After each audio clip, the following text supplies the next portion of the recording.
address this whistleblower story?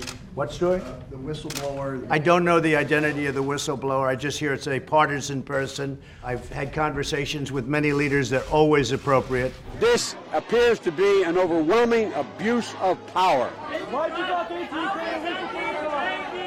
There was pressure put on with respect to Joe Biden.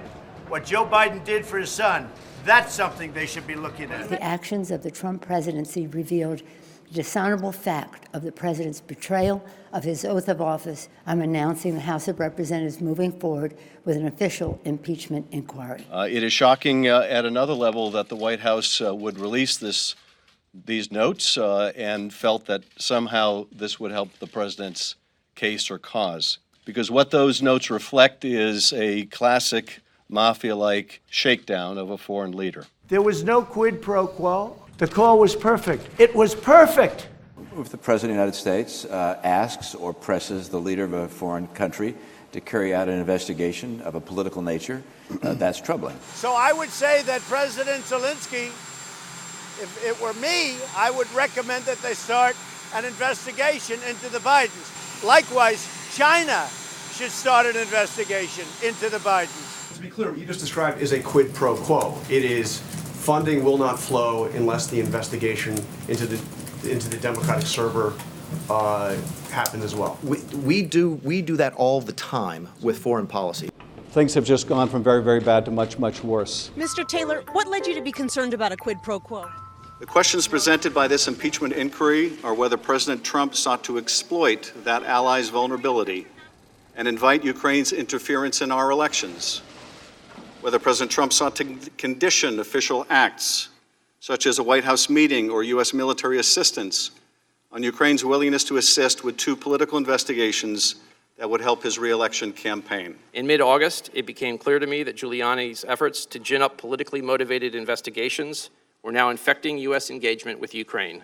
To withhold that assistance for no good reason other than help with a political campaign made no sense.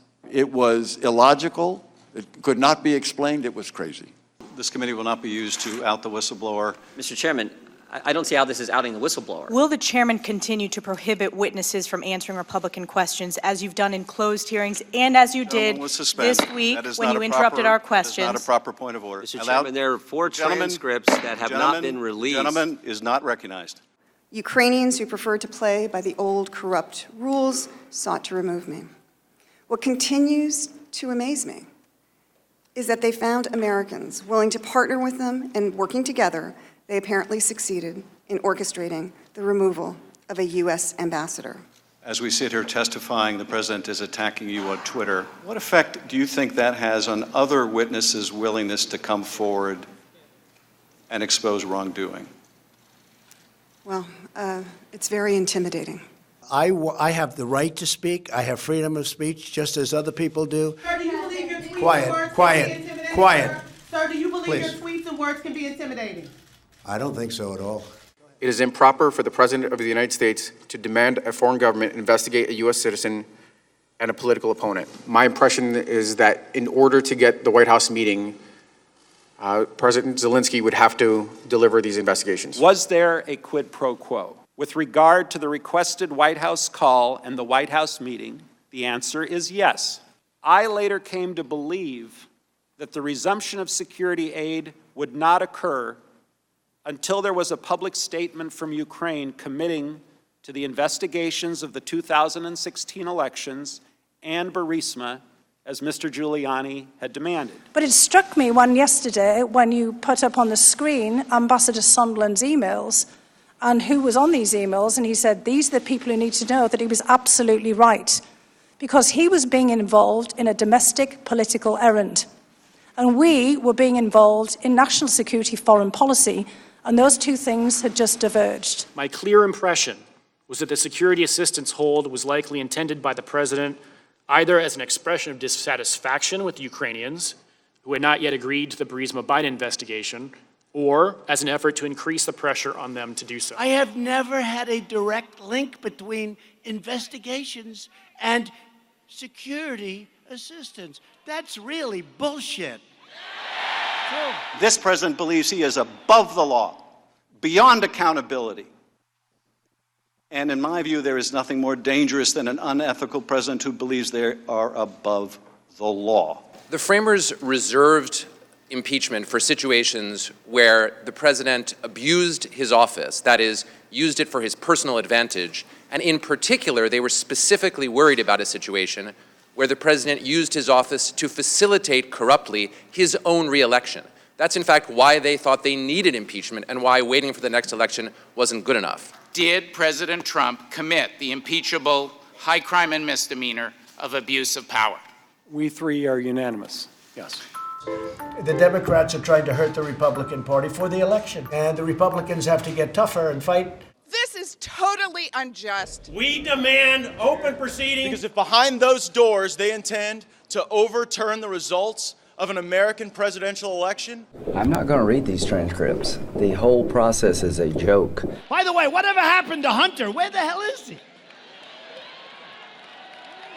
Every single witness who've talked to the president, each and every time they have said he has done nothing wrong. The president said nothing wrong. There's nothing that the president did wrong. Why you are not allowing people like Mick Mulvaney and others to comply with subpoenas? I don't want to give credibility to a corrupt witch hunt. No one on this planet told you that President Trump was tying aid to investigations, yes or no? Yes.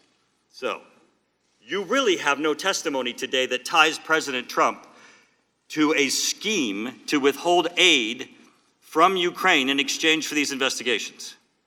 Other than my own presumption. Which is nothing. They have me supposedly saying to myself, well, let's see. I got a guy named Sleepy Joe Biden. How do I beat him? So then I said to myself, gee, I guess there's only one way. Let's call up Ukraine for help. These people are sick. The House Committee on the Judiciary is introducing 2 articles of impeachment charging the President of the United States, Donald J. Trump, with committing high crimes and misdemeanors. Do you agree with the president that that call was perfect? The question we have before us, is that call impeachable? Even their own witnesses. You asked the question, please let me answer. Thank you.